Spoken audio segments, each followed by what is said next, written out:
Ma isweydiisay weligaa haddii aad filim ku samayn karto adigoo kaliya qoraal gelinaya? Hadda waxaa la joogaa waqtigii aad sidaas samayn lahayd. Waxaa soo baxday aalad la yiraahdo VO3. Waa aalad cusub oo AI ah oo laga yaabo inuu beddesho habka aan u samayno muuqaalada. Haddii aad ka cusub tahay channelka, subscribe noo saar. Waxaan ka hadalnaa waxyaabaha ku saabsan AI iyo tiknoolajiyadda iyo waxa ku daraya ayaan ka hadalnaa. Markaan ugu horeysiino, waa maxay VO3? VO3 waa aalad uu sameeyay Google DeepMind, taas oo kuu oggolaanaysa inaad muuqaal video ah ka samayso qoraal adigoo kaliya gelinaya. Waa sida ChatGPT halkii uu hadal ku bixin lahaa. Midkaan waa uu ku samayn doonaa video.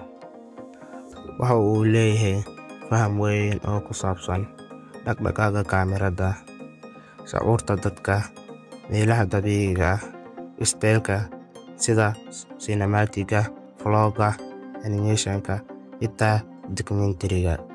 Marka VO3 sida ay u shaqeysaa. Isticmaalka VO3 waa mid aad u fudud. Waxaa laga rabaa kaliya inaad qorto prompt ama qoraal sida oo kale. Kadib waxa uu ku samayn doonaa video. Marka sidee VO3 dadka maxay gaar uga dhigayaan? Hadda ayuu soo baxay, maxay u buunbuuniyaan ama maxay faa'iido u leeyahay? Waxa waaye VO3 uu ka horeeyay aalad badan sida Tuan, Gain 3 iyo OpenAI Store.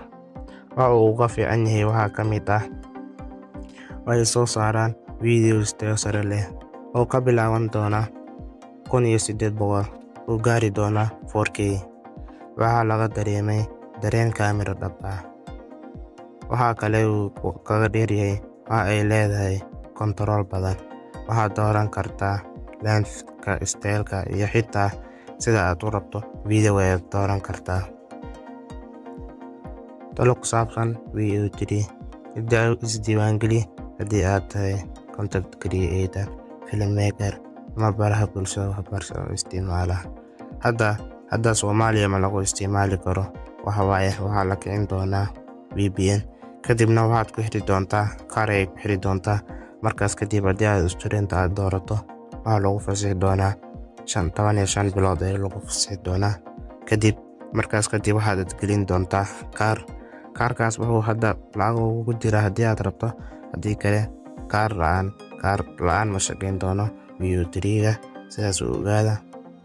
Haddii aan muuqaalkan soo gabagabeeyo, muuqaalka waxa waaye VO3 waxay bedeli kartaa sida aan u fikirno mustaqbalka abuurista muuqaalada.